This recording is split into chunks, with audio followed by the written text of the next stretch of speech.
Ciri-ciri perlawanan sebelum abad ke-20. Jadi, yang kemarin kita bahas, walaupun kemarin Bapak hanya membahas secara garis besar saja gitu. Bagaimana bangsa Eropa masuk ke Nusantara, kemudian bagaimana mereka menanamkan pengaruh politiknya gitu. Nah, tapi yang perlu diingat, setelah mereka itu sudah berkuasa di Nusantara, mereka itu tidak selalu menanamkan pengaruhnya secara secara apa namanya ya, secara terpusat, tidak gitu ya. Jadi mereka membangun hubungan patronase gitu. Ada hubungan hierarki. Hierarki itu kayak bertingkat. Kalau dalam sosiologi ya. Jadi ada yang berkuasa secara dominan karena memiliki sumber daya yang lebih besar dibanding lainnya. Dalam hal ini yang memiliki sumber daya yang lebih besar adalah penjajah asing terhadap kaum bangsawan gitu. Jadi kaum bangsawan pada saat itu diperalat oleh bangsa Eropa untuk menindas rakyatnya sendiri gitu. Nah, apakah ketika Portugis masuk ke Nusantara, Belanda masuk ke Nusantara, dan Inggris menjajah Nusantara, itu tidak ada perlawanan sama sekali? Nyatanya ada ya. Jadi kalau kita kenal tokoh-tokohnya, misalnya, yang paling terkenal siapa sih? Di Ponorogo misalnya. Ada terus Imam Bonjol juga, Patimura, Sultan Ageng Tirtayasa, dan lain-lain. Itu semua bukan tanpa perlawanan gitu. Mereka berupaya melawan dominasi dan hegemoni bangsa asing di Nusantara. Tapi sayangnya perlawanan mereka itu kerap kali gagal. Disinilah ciri-ciri perlawanan sebelum abad ke-20. Ya, sifatnya lokal. Jadi perlawanannya itu terjadi di daerah-daerah tanpa adanya koordinasi antar daerah. Contoh, perlawanan di Jawa misalnya oleh Pangeran Diponegoro itu kan tidak melibatkan perlawanan yang ada di Maluku, tidak melibatkan perlawanan yang ada di Sumatera gitu, kaum Padri misalnya. Jadi setiap perlawanan tuh beda-beda skupnya, tidak terpusat. Misalnya, wah ada penjajahan nih di Jawa Tengah, otomatis yang di Aceh, yang di Maluku berbondong-bondong saling membantu, bukan seperti itu. Jadi pada saat itu terpecah-pecah karena memang negaranya pun berciri monarki gitu ya, kesultanan ini juga banyak, kerajaan-kerajaannya juga banyak. Nah kemudian yang kedua cirinya adalah tidak menggunakan organisasi, tetapi dilakukan secara berkelompok. Ya, ya seperti perlawanan kedaerahan pada umumnya selalu mengandalkan karisma dari para pemimpinnya, gitu ya. Misalnya Sultan Agung, pemimpin Mataram gitu ya, dia melawan VOC, tapi berujung pada kegagalan.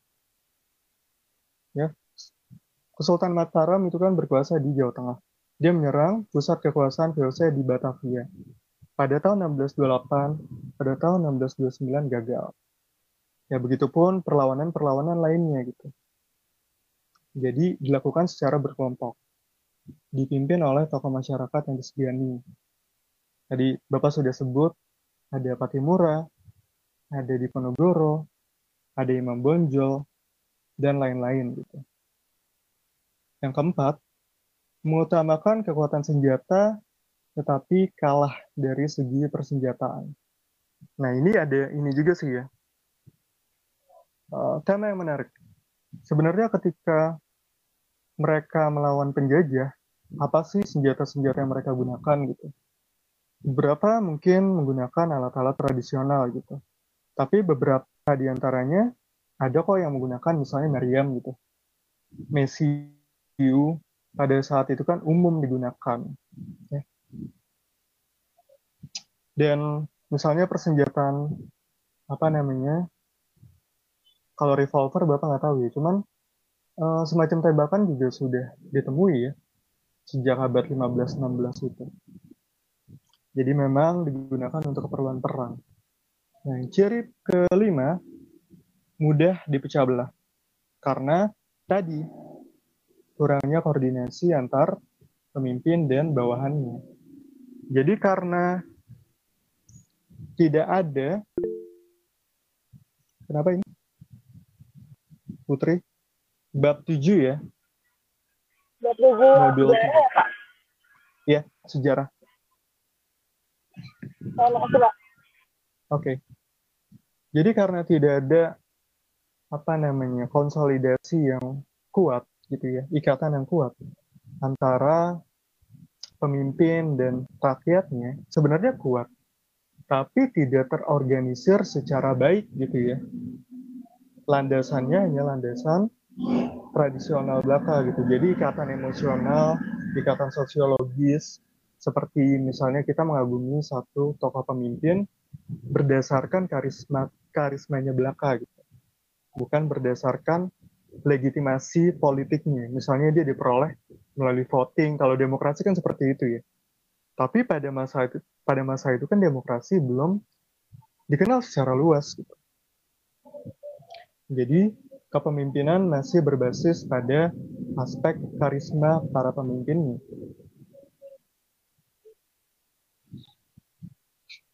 Nah, bagian 1, faktor pendorong lahirnya Organisasi Pergerakan Nasional Indonesia.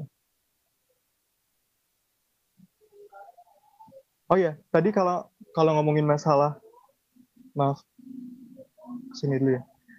Kalau ngomongin masalah poin kelima ya, mudah dipecah belah. Bapak juga sudah menjelaskan sebelumnya ya, contoh kekuasaan Nusantara atau Kesultanan Nusantara yang dipecah belah adalah Kesultanan Mataram Islam.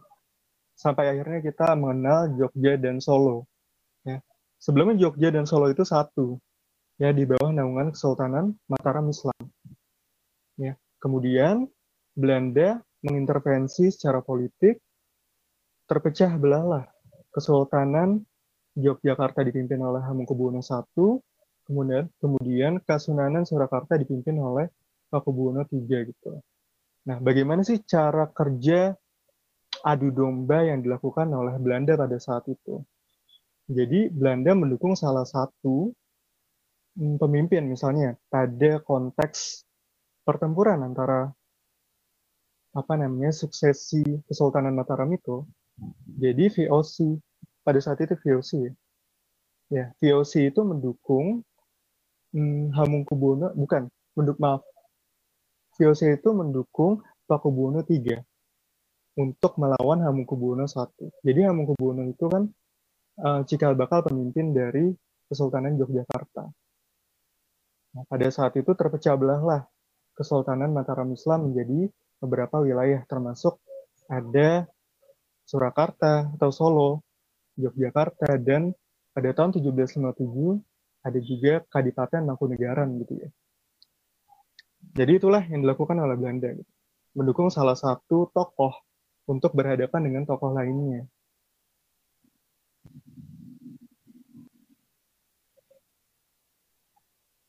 Faktor pendorong lahirnya Organisasi Pergerakan Nasional Indonesia.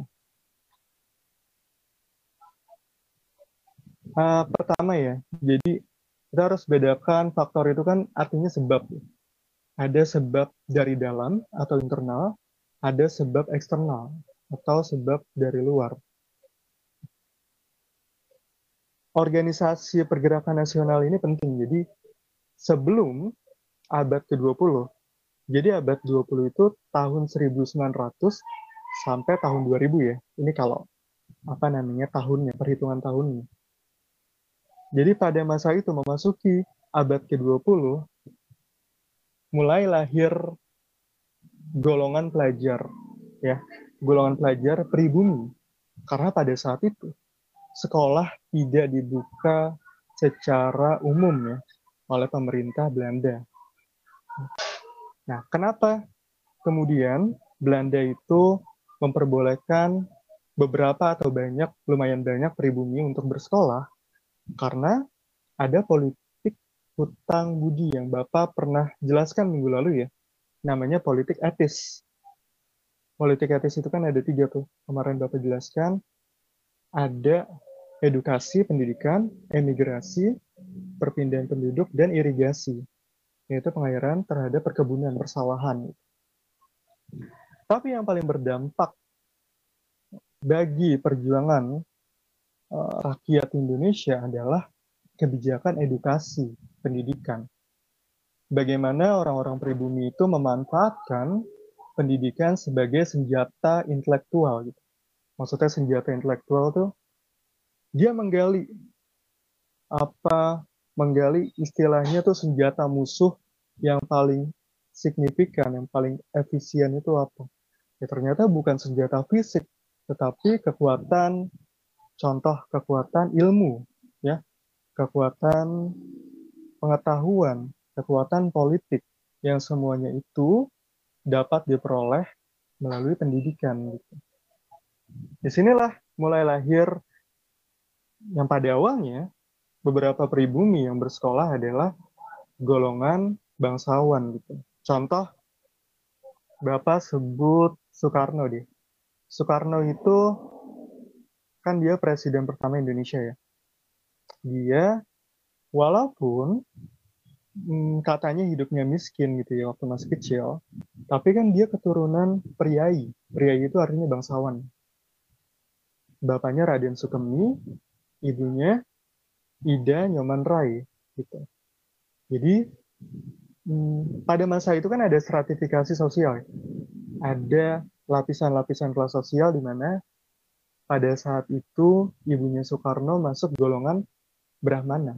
Brahmana itu adalah golongan yang dihormati, termasuk golongan pendeta ya, pendeta Hindu.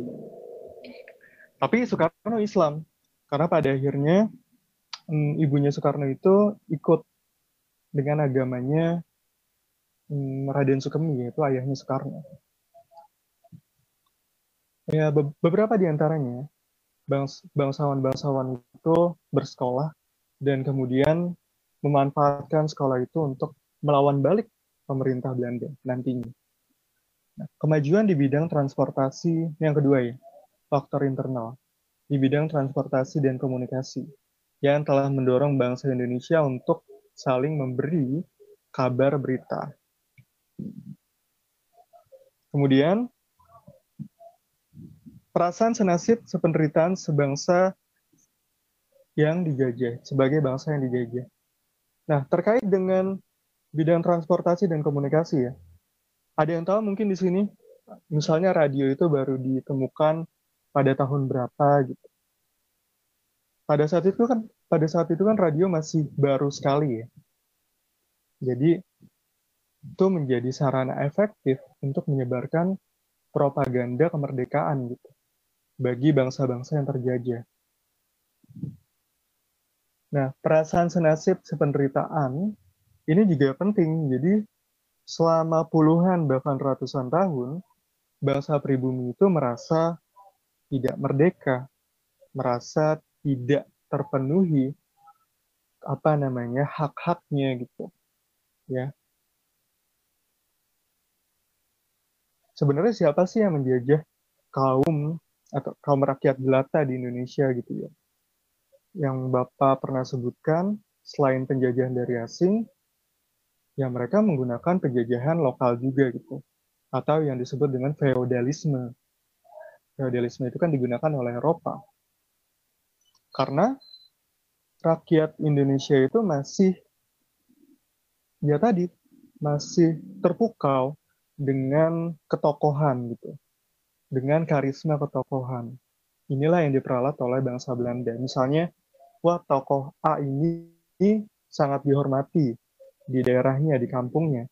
Ya Belanda nggak perlu capek-capek untuk menindas semua rakyat pribumi gitu. Cukup manfaatkan satu tokoh itu saja. Itu kan cara yang dilakukan oleh Belanda. Nah, kenangan kejayaan masa lalu bangsa Indonesia. Jadi, bangsa Indonesia itu memiliki kejayaan, ya, tapi dalam corak kerajaan-kerajaan, misalnya Kerajaan Sriwijaya, kemudian Kerajaan Majapahit, gitu ya. Ya kan, Majapahit katanya berkuasa sampai Thailand, Filipina, gitu, Papua. Jadi hampir semua wilayah Nusantara, bahkan beberapa wilayah Asia Tenggara itu dikuasai oleh Majapahit. Nah, itu kan rakyat Indonesia pada akhirnya berefleksi, loh, kita dulu ini berjaya loh, tapi kenapa sekarang kita tertindas gitu. Nah, timbullah hasrat untuk melawan. Nah, kalau untuk Majapahit, mungkin kalian pernah tahu ya, bendera Majapahit itu kan merah putih, merah putih, merah putih ya. Itu nanti yang menjadi dasar inspirasi bagi penciptaan bendera merah putih Indonesia. Nah, kalau tadi faktor internalnya, faktor dari dalamnya sudah Bapak jelaskan. Sekarang faktor eksternal, ini sangat penting sekali. Waalaikumsalam, ini siapa nih? Ruji ya? Ya, Ruji lagi di mana Ruji? Lagi dekat rumah Pak, lagi main. Oke. Sambil dengerin nggak apa-apa ya? Oke, kita lanjut. Faktor eksternal, ya. Jadi faktor eksternal itu adalah sebab yang terjadi di luar Indonesia, di luar Nusantara. Salah satunya adalah kemenangan Jepang atas Rusia pada tahun 1905. Ini penting sekali untuk dipahami.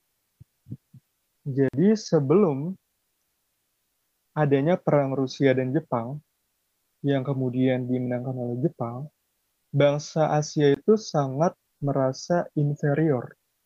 Inferior itu artinya rendah diri, minder. Ya. Jadi mentalitas minder itu yang dipelihara oleh bangsa Asia. Nah, ketika tahun 1905 Jepang memenangkan perang terhadap bangsa Rusia, semua atau mayoritas lah ya, mayoritas bangsa Asia itu terpukau. Oh, ternyata tidak semua mentalitas bangsa Asia itu minderan gitu atau rendah diri. Dia juga bisa berdikari, artinya berdiri di atas kaki sendiri gitu. Dapat merdeka. Nah, kemenangan Jepang atas Rusia ini menjadi titik balik bagaimana nantinya perlawanan-perlawanan di Asia itu sangat menentukan, terutama terhadap penjajahnya, yaitu sesama bangsa Eropa. Bangsa Eropa yang diklaim sebagai bangsa yang superior gitu. Nah, kemudian yang kedua, munculnya pergerakan nasional di negara Asia. Contohnya Tiongkok, kemudian India, dan Turki. Ini masing-masing sangat mendalam kalau kita mau telusuri ya. Ini kan periodenya kebanyakan sebelum Perang Dunia Pertama atau sejalan dengan Perang Dunia Pertama. Contoh di Tiongkok. Selama berabad-abad di Tiongkok, kekuasaan itu dipegang oleh monarki, oleh raja. Pada saat itu dinasti yang terakhir adalah dinasti Manchu. Ya, dinasti Manchu. Kemudian ini sama halnya dengan beberapa sebab yang terjadi di Nusantara ya. Para pelajar di Tiongkok itu punya akses pendidikan, mereka bersekolah di luar. Contoh Sun Yat-sen. Sun Yat-sen itu bersekolah di Amerika. Di Amerika dia mempelajari beberapa ideologi sosialisme, nasionalisme, dan liberalisme, yang nantinya ketika dia pulang ke Tiongkok, dia berpolitik. Dia menyebarkan propaganda untuk melawan penjajahan feodalisme. Jadi penjajahan di Tiongkok itu unik ya. Dalam artian, walaupun contoh Tiongkok pernah dijajah oleh Jepang juga gitu ya, tapi sepertinya tidak pernah, kecuali Inggris ya, sepertinya tidak pernah memiliki keserupaan, kasus yang serupa dengan penindasan yang ada di Nusantara gitu. Seperti misalnya Inggris menguasai India, Belanda menguasai Nusantara. Kalau di Tiongkok tuh punya penjajahan yang khas gitu, di mana kerajaannya begitu sentral gitu. Jadi penjajahannya tidak seperti yang terjadi di India dan di Nusantara gitu. Nah, tapi pengaruh-pengaruh dari luar, pengaruh pendidikan yang diperoleh oleh bangsa Tiongkok, terutama para pemudanya, itu menggulingkan satu perubahan politik, perubahan sosial, hingga perubahan ekonomi gitu. Makanya pada tahun 1911 lahirlah revolusi di Tiongkok namanya revolusi Xinhai gitu. Dialah yang meruntuhkan bangunan kekuasaan dinasti yang begitu kuat. Didirikanlah pemerintahan baru yang berbentuk republik. Ya, artinya rakyat itu ya secara teoritis ya, rakyat itu bisa berkuasa. Begitupun di India. Di India kita kenal tokoh-tokoh seperti Muhammad Gandhi misalnya. Atau ada, jadi kalau di India itu sebenarnya dulu kan satu ya, India dan Pakistan. Nah, dalam penjajahan Inggris, Inggris tuh menjajah India dan Pakistan, dan sebelumnya satu gitu, ya. Jadi satu tanah Hindia, mungkin disebutnya seperti itu. Kemudian karena adanya politikus yang berkepentingan, dipecahlah setelah India merdeka, dipecahlah India menjadi dua, India dan Pakistan gitu. India di sebelah barat ya dan selatan, Pakistan sebelah timur gitu. Dan Turki. Nah, Turki ini pergerakannya cukup signifikan ya. Jadi dahulu kala Islam sangat berjaya melalui kekhalifahan gitu.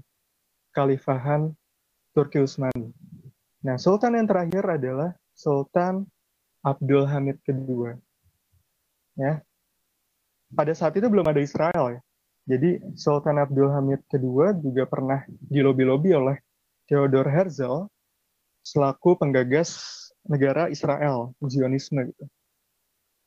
Dan Sultan Abdul Hamid II itu menolak dengan tegas. Makanya pada saat itu, sebelum Kesultanan Turki Utsmani runtuh, Israel itu tidak pernah berdiri. Nah, Israel itu kan baru berdiri setelah Perang Dunia Kedua, tahun 1948. Ya. Jadi setelah Perang Dunia Kedua tuh, ya negara-negara yang memenangkan perang, ya itulah yang istilahnya berkuasa di dunia. Contohnya seperti Uni Soviet, Amerika, kemudian Perancis gitu, dan Inggris. Nah, yang ketiga ya, pengaruh paham-paham baru. Ya, yang lain boleh sambil catat ya. Pengaruh paham-paham baru seperti nasionalisme, sosialisme, liberalisme, dan demokrasi. Uh, Sepertinya minggu lalu Bapak pernah menjelaskan juga ya, titik balik revolusi besar di dunia itu adalah revolusi Perancis ya. Ini Bapak kemarin jelasin ya. Jadi di Eropa yang berkuasa pada saat itu kan gereja ya. Gereja beserta raja. Jadi raja dan gereja itu saling bekerja sama. Nah, pada suatu ketika rakyat itu mengalami kemuakan gitu karena hak-haknya secara politik, secara ekonomi, secara sosial tidak terpenuhi. Akhirnya diruntuhkanlah melalui revolusi Perancis. Nah, raja terakhir Perancis yaitu Raja Louis ke-16 itu kan digulotin,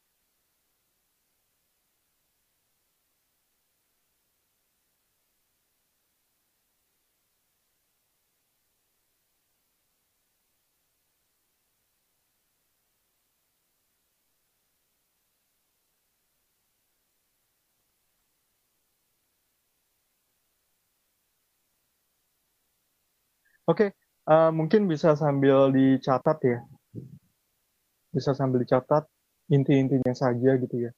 Dan boleh disiapkan pertanyaan nanti untuk sesi diskusi. Bagi yang Bapak, kenapa? aku nggak mau Google Drive ya. Kenapa? Aku Google nggak Drive mau ya? Google Drive ya. Iya, Oh, nggak nemu ya? Oke, oke. Nanti iya. Bapak kirim deh di Makasih. grup, di grup ya.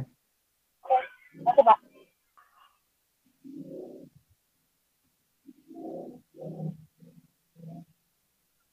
Modul 7 ya.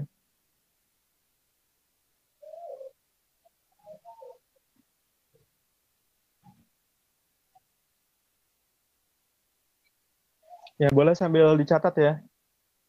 Bapak sambil buka drive-nya sebentar.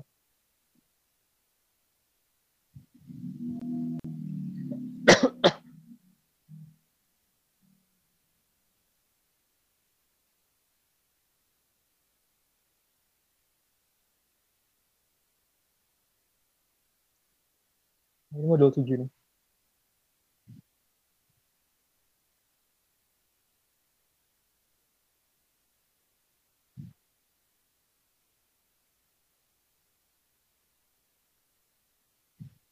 Nah, itu cari yang sejarah ya. Sejarah Indonesia modul 7. Oke, Itu Bapak kita udah share sambil ya. Jadi Oke, terima dilanjut kasih ya Pak Pak. Hari. Iya. Oke, dilanjut. Masa awal pergerakan nasional. Organisasi yang katanya menjadi titik balik kebangkitan nasional, walaupun nantinya menjadi polemik ya. Sebenarnya siapa sih organisasi?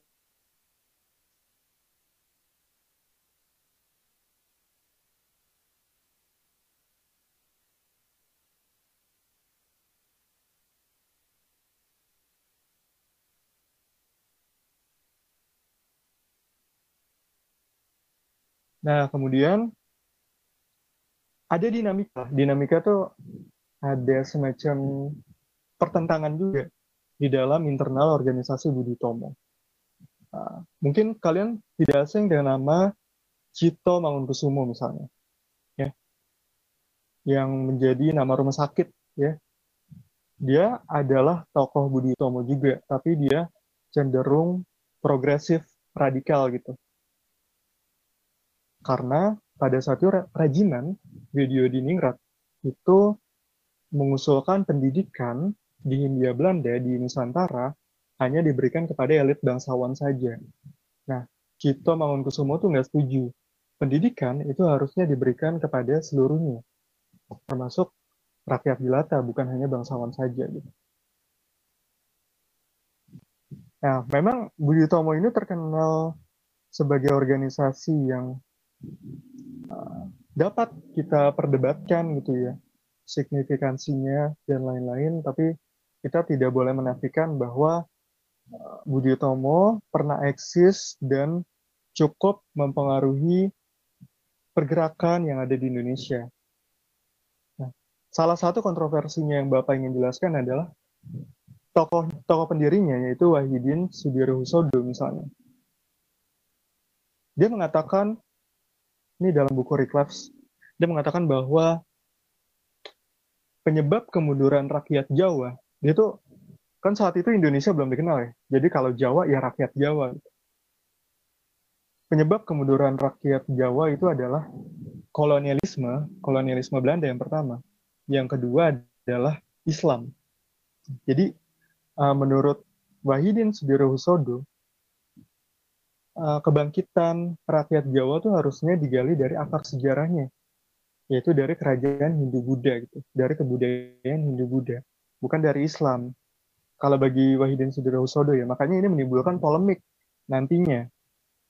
Nah, bukannya Budi Utomo itu anti-Islam sama sekali, karena nantinya pendiri Muhammadiyah misalnya, pendiri Muhammadiyah tuh Ahmad Dahlan, itu juga termasuk salah satu dari anggota Budi Utomo. Jadi tidak kita bisa pukul rata gitu.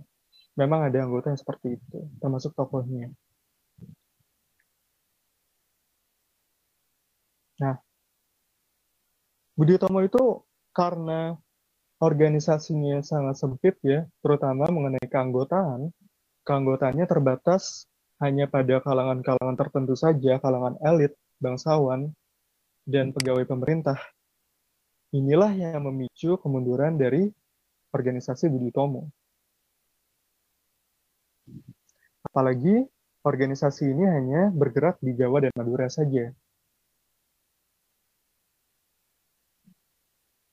Nah, ini yang Bapak jelaskan tadi, pendiri Muhammadiyah yaitu Ahmad Dahlan.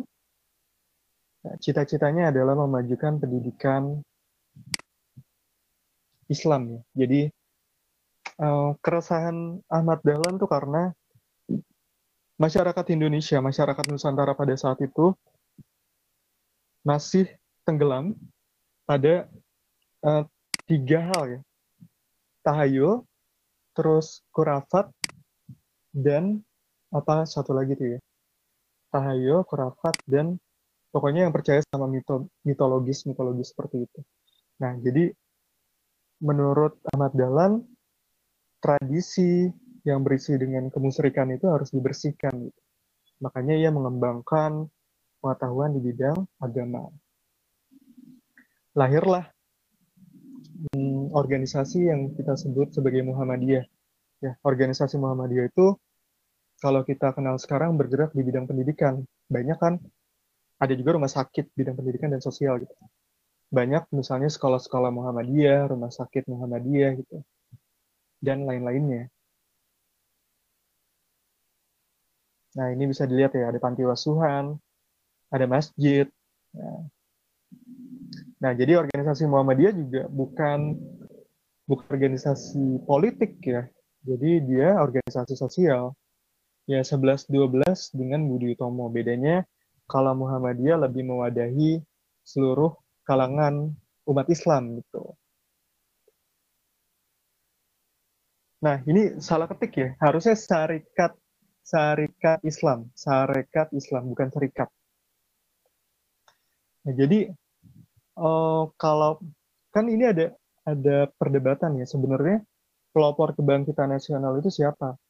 Ada yang bilang Budi Utomo, ada yang bilang juga Sarekat Islam. Ya, Sarekat Islam itu dalam catatan sejarah beberapa di antaranya mengatakan bahwa organisasi Sarekat Islam itu berdiri tahun 1905. Sementara Budi Utomo kan berdiri tahun 1908. Ya, otomatis kan didahului oleh Sarekat Islam dulu. Jadi ada perdebatan di sana. Tapi di sini kita bukan ingin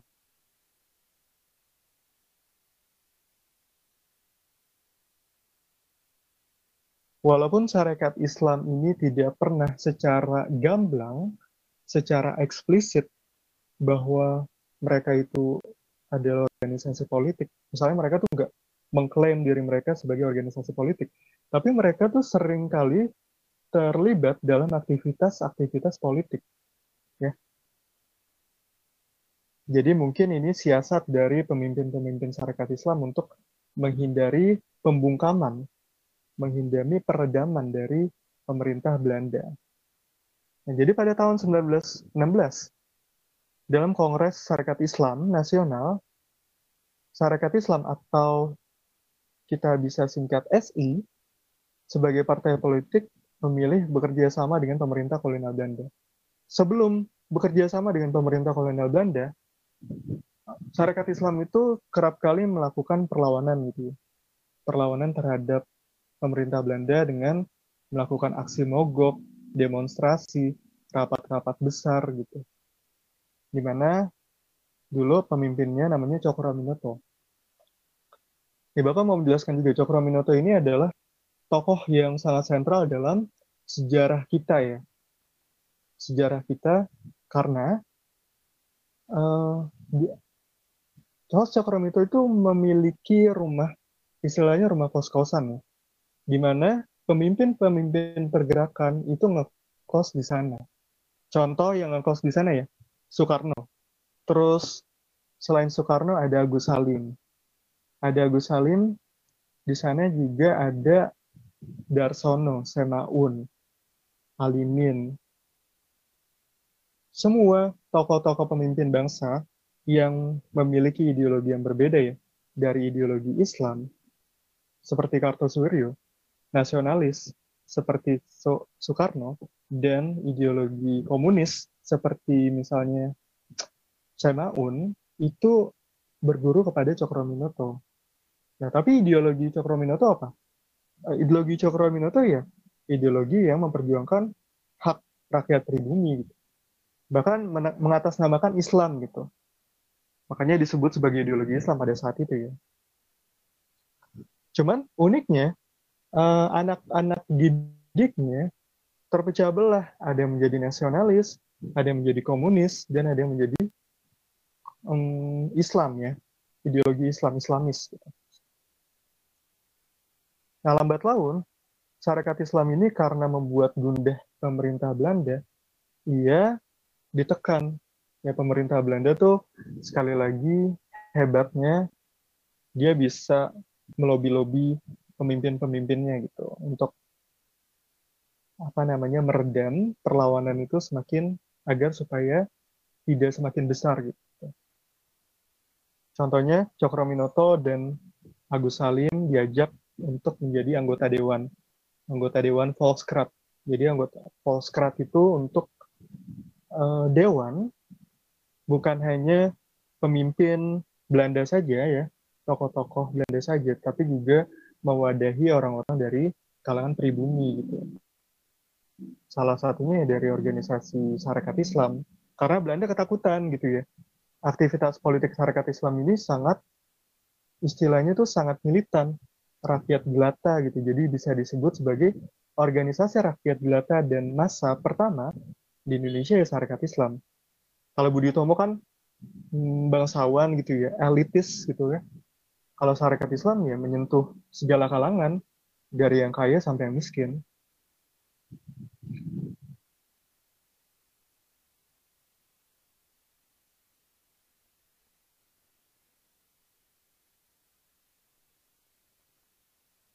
Dan Abdul Muiz berinisiatif untuk memberlakukan disiplin partai. Intinya adalah supaya anggota-anggota yang merangkap menjadi anggota ISDV atau cikal bakal PKI itu keluar dari Sarekat Islam.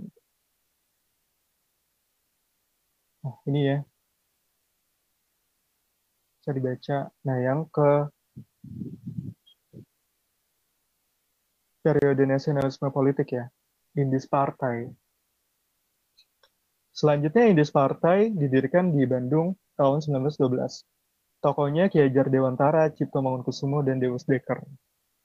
Nah, ini adalah organisasi pertama ya, yang secara gamblang menyatakan bahwa ini adalah organisasi politik. Nah, beda nih kalau Sarekat Islam dan politik, Sarekat Islam dan Budi Utomo kan tidak berani menyatakan bahwa ini adalah organisasi politik gitu ya, karena mempertimbangkan kekuasaan Belanda pada saat itu. Indis Partai berbeda, dia cukup berani menyatakan dengan tegas bahwa tujuannya adalah mencapai kemerdekaan Indonesia, artinya tujuan politis. Ya, semboyannya adalah Indi for Indians, ya, India untuk orang India, yang dia bebas dari Belanda, nasionalisme India. Nah, tapi sayangnya pada tahun 1913 tokoh-tokohnya itu ditangkap dan dibuang ke negeri Belanda. Beberapa sebelum ke negeri Belanda dibuang ke Banda Neira dan lain-lain lah di wilayah Indonesia. Nah, organisasi Indis Partai sempat berganti nama menjadi Insulin D pada tahun 1919.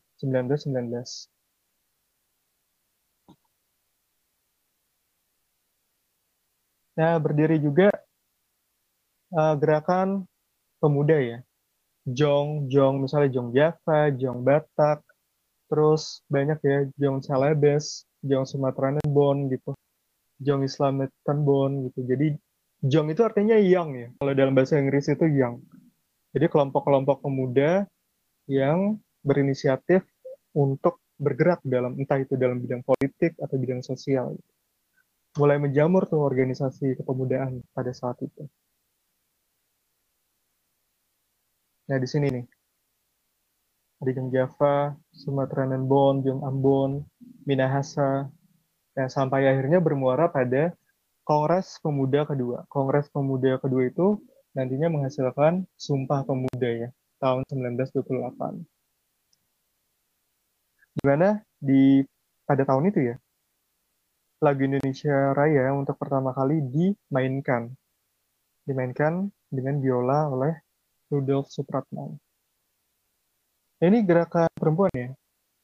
Gerakan perempuan diperjuangkan oleh Raden Ajeng Kartini. Dia memperjuangkan emansipasi wanita melalui surat-surat kepada Abendanon ya. Abendanon. Dia juga menulis surat kepada Dewi Sartika.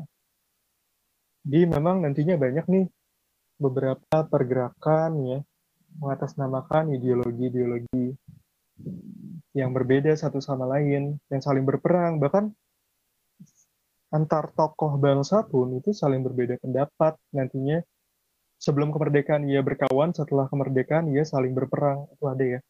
Contohnya seperti apa ya? Soekarno dan Musso. Ya. Musso itu komunis, Soekarno itu nasionalis.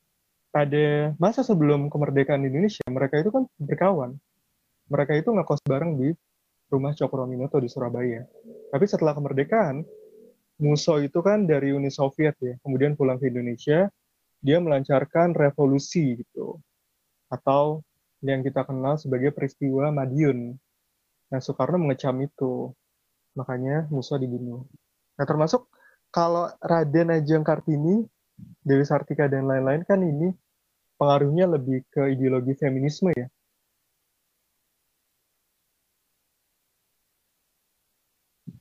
Nah, ini ada Kongres Perempuan juga di Yogyakarta yang hasilnya membentuk Perserikatan Perempuan yang kemudian berganti menjadi Perhimpunan Istri Indonesia, Istri Sedar.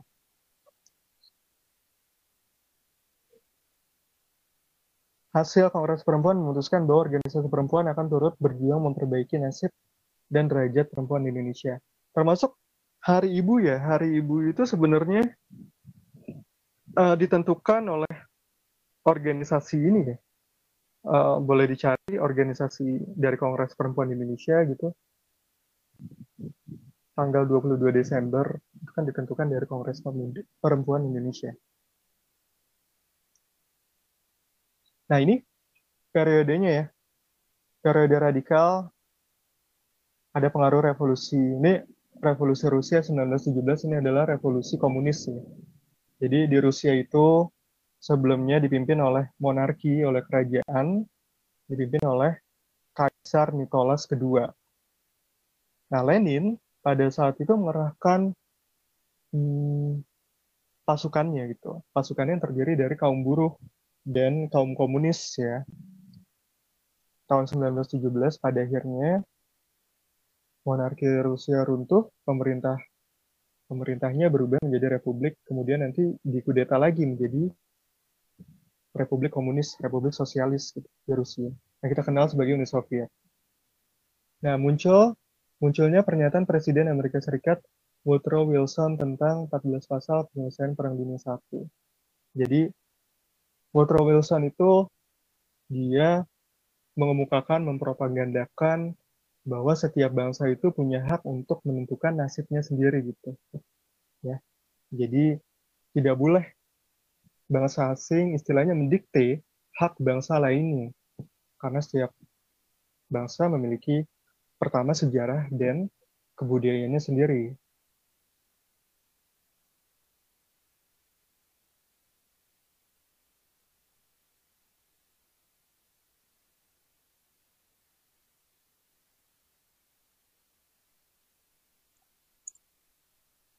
Oke, jadi kesimpulannya adalah pergerakan nasional Indonesia itu dibangun secara simultan oleh kondisi-kondisi dan peristiwa-peristiwa yang secara akumulatif membuat Indonesia itu merdeka gitu. Ya, termasuk salah satunya adalah pendirian Budi Utomo, Sarekat Islam, kemudian ada Perhimpunan Indonesia, gerakan-gerakan pemuda, kemudian ada TNI juga termasuk ya. Organisasi-organisasi inilah yang nantinya akan menggantikan peran tokoh-tokoh tradisional pada sebelum abad 20. Kalau sebelumnya kan perlawanan itu bersifat tradisional, di mana Imam Bonjol melawan dengan senjata tradisionalnya, Pangeran Diponegoro juga melawan dengan senjata tradisionalnya. Nah, sementara dalam periode organisasi nasional, mereka tuh bekerja secara terorganisir, ya, melalui pendidikan, kaderisasi, melalui kursus-kursus, rapat-rapat besar, dengan pendidikan dan politik. Hal inilah yang nantinya memicu perkembangan dan juga kebangkitan pergerakan kemerdekaan Indonesia. Oke, jika ini sebelum dibahas ya Partai Komunis ya, mungkin nanti aja sambil berjalan kita bahas bersama-sama jika ada yang ingin ditanyakan.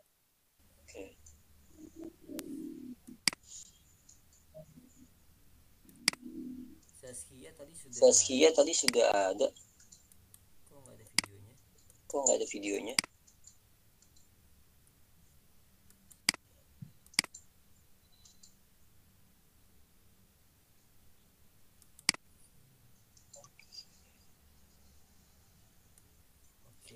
Oke, ini sudah ya sambil ngantar paket. Davin videonya belum. Dava, Nando, Warkop Ranger. Nando sambil jaga Warkop dia sampai jam 11 malam. Juang banget Nando emang. Emang masih rame Nando jam segini ya? Oh, malam minggu ya. Oke. Tawain tuh sama Putri. Oke, silakan yang ada aja deh berarti. Sebagian sih udah difoto ya. Nanti foto lagi nih.